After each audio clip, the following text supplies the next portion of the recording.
आज की कहानी दिल को हिला देने वाली कहानी। एक बहुत ही इमोशनल स्टोरी। बचपन में जिसने उंगली पकड़कर चलना सिखाया, जब वो खुद लड़खड़ाने लगा तो सहारा कोई और बन गया। ये कहानी है एक पिता की और उसके साथ उसके बेटों की बेवफाई की। तो स्टार्ट करते हैं आज की कहानी और इस कहानी को लेकर जाते हैं फ्लैशबैक में। पिता अपने छोटे बेटे को साइकिल चलना सिखा रहे थे और पिता अपने बेटे से कह रहे थे, गिरना मत बेटा, मैं हूं ना पीछे। तब बेटा बोला, पापा आप हमेशा मेरे पीछे रहोगे ना? तो पिता, जब तक सांस है बेटा तब तक तेरा साया छोड़कर कहीं नहीं जाऊंगा। इसके बाद बात करते हैं आगे की कहानी। जब बेटे की शादी हो जाती है, अब उसकी शादी के बाद घर में आती है उसकी पत्नी। अब उसकी पत्नी उसे कहती है, हमें अपनी ज़िंदगी जीनी है, पापा की हर बात में टांग मत अड़ाना और उन्हें हमारे मामलों में इंटरफेयर नहीं करने देना। अब हमें यह अच्छा नहीं लगता।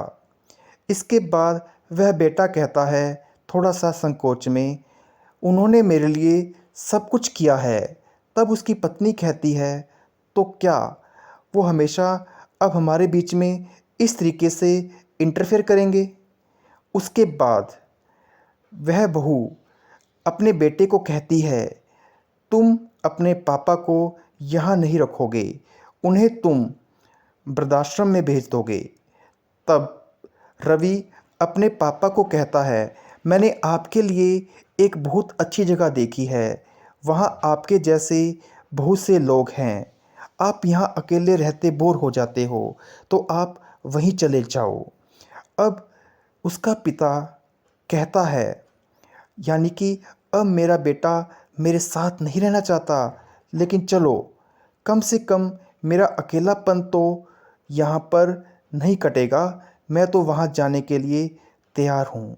इसके बाद पिता अपना सामान बांधता है, पुरानी तस्वीरें, घड़ी, बेटे की पहली किताब और उसके साइकिल की चाबी। इसके बाद पिता अपनी आँखों में आंसू लेकर अपने सारी चीज़ों को याद करता है कि जब वह छोटा था तो वो रात रात भर जागकर उसके लिए क्या क्या करता है, लेकिन आज उसके पास मेरे लिए समय नहीं है। उसके बाद अब वह वहाँ पहुँच जाता है वृद्धाश्रम। वहाँ पर जाकर वह एक बुज़ुर्ग के पास बैठता है।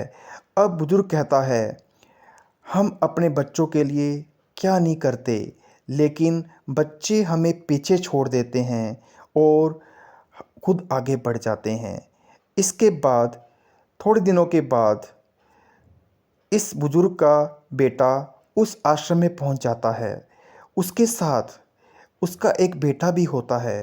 तब वह कहता है, दादाजी आप यहाँ? पापा कहते थे आपने उनके लिए सब कुछ किया, तो फिर पापा आपको साथ क्यों नहीं रखते? इसके बाद दादाजी रोने लगते हैं। उसके बाद कहते हैं, बेटा शायद बड़े होते होते लोग छोटी छोटी बातें भूल जाते हैं।